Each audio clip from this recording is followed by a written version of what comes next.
रुक करेंगे हरियाणा की खबरों की ओर। हरियाणा के मुख्यमंत्री नायब सिंह सैनी ने 77वें गणतंत्र दिवस के अवसर पर प्रदेशवासियों को हार्दिक शुभकामनाएं दी और कहा कि गणतंत्र दिवस हमें हमारे संविधान, लोकतांत्रिक मूल्यों और विविधता से एकता की शक्ति का स्मरण कराता है। अपने संबोधन की शुरुआत में मुख्यमंत्री ने संविधान शिल्पी बाबा साहेब डॉक्टर भीमराव अंबेडकर सहित संविधान सभा के सभी सदस्यों को नमन किया और कहा कि उनके योगदान के कारण ही आज भारत दुनिया का सबसे बड़ा लोकतंत्र है। मुख्यमंत्री नायब सिंह सैनी ने कहा कि देश माननीय प्रधानमंत्री नरेंद्र मोदी के विकसित भारत के संकल्प के साथ कदम से कदम मिलाकर तेज गति से आगे बढ़ रहा है। मेक इन इंडिया और स्वदेशी अभियानों ने भारत को आयातक देश से निर्यातक राष्ट्र की दिशा की ओर अग्रसर कर दिया है। इस राष्ट्रीय प्रगति में हरियाणा का योगदान भी महत्वपूर्ण रहा है और प्रदेश विकास के नए मानक स्थापित कर रहा है। आर्थिक उपलब्धियों का उल्लेख करते हुए मुख्यमंत्री ने बताया कि हरियाणा 3,53,000 रुपए प्रति व्यक्ति आय के साथ देश के बड़े राज्यों में सबसे पहले स्थान पर है। गुरुग्राम में विश्व की फॉर्च्यून 500 कंपनियों के 250 से अधिक कार्यालय स्थापित हैं, जिससे प्रदेश निवेश और रोजगार का बड़ा केंद्र बन चुका है। खेलों में भी हरियाणा ने अपनी अलग पहचान बनाई है और ओलंपिक और दूसरी अंतर्राष्ट्रीय प्रतियोगिताओं में सर्वाधिक पदक जीतने वाला राज्य बना है। हमारे खिलाड़ियों ने पेरिस ओलंपिक 2024 में देश द्वारा जीते गए 6 में से 5 पदक हमारे खिलाड़ियों ने जीते हैं और इसी प्रकार टोक्यो ओलंपिक 2020 में भारत द्वारा जीते गए 7 पदकों में से 4 पदक हरियाणा के खिलाड़ियों ने भी जीते हैं। मुख्यमंत्री नायब सिंह सैनी ने कहा कि विधानसभा चुनाव के दौरान जारी संकल्प पत्र में किए गए 217 वादों में से 54 संकल्पों को सरकार ने 1 साल में ही पूरा कर लिया। लोगों की सुविधा को ध्यान में रखते हुए हांसी को नया जिला बनाया गया है। इससे पहले दादरी को भी जिला बनाया जा चुका है। उन्होंने कहा कि बिना खर्ची बिना पर्ची के नौकरी देने की नीति, ऑनलाइन रजिस्ट्री, पारदर्शी ऑनलाइन ट्रांसफर पॉलिसी, पढ़ी लिखी पंचायतें और अंत्योदय अभियान आज पूरे देश में चर्चा का विषय बने हुए हैं। विकास और जन कल्याण के साथ प्रदेश के हर नागरिक की जान और माल की सुरक्षा सरकार की सर्वोच्च प्राथमिकता है। नशा मुक्त हरियाणा अभियान के तहत 6,000 से अधिक गिरफ्तारियां की गई हैं और नशा तस्करों की करीब 12 करोड़ रुपए मूल्य की संपत्ति जब्त की गई। रोजगार और युवाओं के सशक्तिकरण पर मुख्यमंत्री ने बताया कि 1 साल में 34,000 युवाओं को सरकारी नौकरियां दी गईं। इन्हें मिलाकर 11 साल में 1,80,000 युवाओं को रोजगार मिला है। युवाओं को रोजगार के योग्य बनाने के लिए 1,14,000 युवाओं को कौशल प्रशिक्षण प्रदान किया गया। किसानों के हितों को सरकार की नीतियों का केंद्र बताते हुए मुख्यमंत्री ने कहा कि 12 लाख किसानों के खातों में फसल खरीद के लिए 1,64,000 करोड़ रुपए सीधे डाले गए।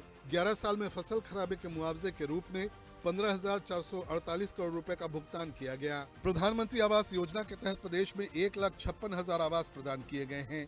जो गरीब के सिर पर अपनी छत हो, यह सपना पूरा करने के लिए प्रधानमंत्री आवास योजना के तहत हमने 1,56,000 मकान दिए गए हैं। साथ ही मुख्यमंत्री आवास योजना के तहत शहरों व गांवों में 27,000 से अधिक गरीब परिवारों को प्लाट भी दिए गए हैं। गांव में पंचायती भूमि पर बने 500 वर्ग गज तक के मकानों पर काबिज लोगों को मालिकाना हक देने का काम भी हमने किया है। सामाजिक सुरक्षा के क्षेत्र में हरियाणा ने नई मिसाल कायम की है। मुख्यमंत्री ने बताया कि सामाजिक सुरक्षा पेंशन बढ़ाकर 3,200 रुपए मासिक कर दी गई है, जो देश में सबसे अधिक है। हमने सामाजिक सुरक्षा पेंशन बढ़ा करके 3,200 रुपए मासिक कर दी है, जो देश में सर्वाधिक है।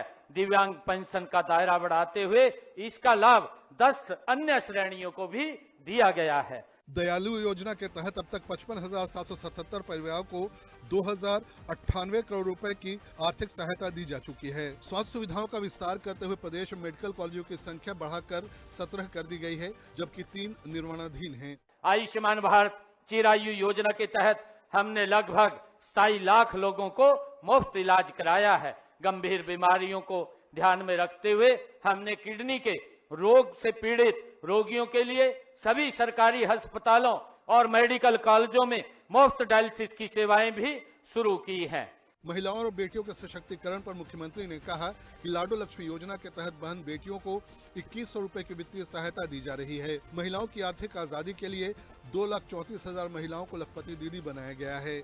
प्रदेश में लड़कियों को पोस्ट ग्रेजुएशन तक मुफ्त शिक्षा प्रदान की जा रही है। निवेश और औद्योगिक विकास की दिशा में उठाए गए कदमों की जानकारी देते हुए मुख्यमंत्री ने कहा कि आज हरियाणा में निवेशकों को 150 से अधिक सेवाएं ऑनलाइन उपलब्ध कराई जा रही हैं और सभी स्वीकृतियां 12 दिन के भीतर देने की व्यवस्था सुनिश्चित की गई है। गुरुग्राम में ग्लोबल सिटी प्रोजेक्ट के तहत 1000 एकड़ में टाउनशिप विकसित की जा रही है। नारनौल में लॉजिस्टिक्स हब, हिसार में मैन्युफैक्चरिंग क्लस्टर और सोहना में इलेक्ट्रॉनिक पार्क विकसित किया जा रहा है। 11 साल में प्रदेश में 12,92,000 सूक्ष्म, लघु और मध्यम उद्योग स्थापित हुए हैं। शहरी और ग्रामीण विकास का उल्लेख करते हुए मुख्यमंत्री ने कहा कि मुख्यमंत्री शहरी स्वामित्व योजना के तहत 20 साल से अधिक समय से दुकानों और मकानों पर काबिज लोगों को मिल्कियत दी गई है। ग्राम पंचायतों की तरफ से बिना टेंडर किए जाने वाले काम की सीमा 5 लाख रुपए से बढ़ाकर 21 लाख रुपए कर दी गई है। शहरी स्थानीय निकायों की शक्तियों का विकेंद्रीकरण किया गया है। फरीदाबाद और करनाल को स्मार्ट सिटी के रूप में विकसित किया जा रहा है, जबकि गुरुग्राम, फरीदाबाद, सोनीपत, हिसार और पंचकुला में मेट्रोपॉलिटन डेवलपमेंट अथॉरिटी का गठन किया गया है। प्रदेश में 2147 अवैध कॉलोनियों को नियमित किया गया है। मुख्यमंत्री ने बताया कि हर जिले को राष्ट्रीय राजमार्ग से जोड़ने के लिए 22 नए राष्ट्रीय राजमार्ग घोषित किए गए हैं। हिसार एयरपोर्ट से अयोध्या, दिल्ली, जम्मू कश्मीर और जयपुर के लिए सीधी उड़ानें शुरू की गई हैं। ब्यूरो रिपोर्ट, हिंदी खबर। और इस बुलेटिन में इतना ही। खबरें लगातार जारी हैं। आप बने रहिए हिंदी खबर के साथ। नमस्कार।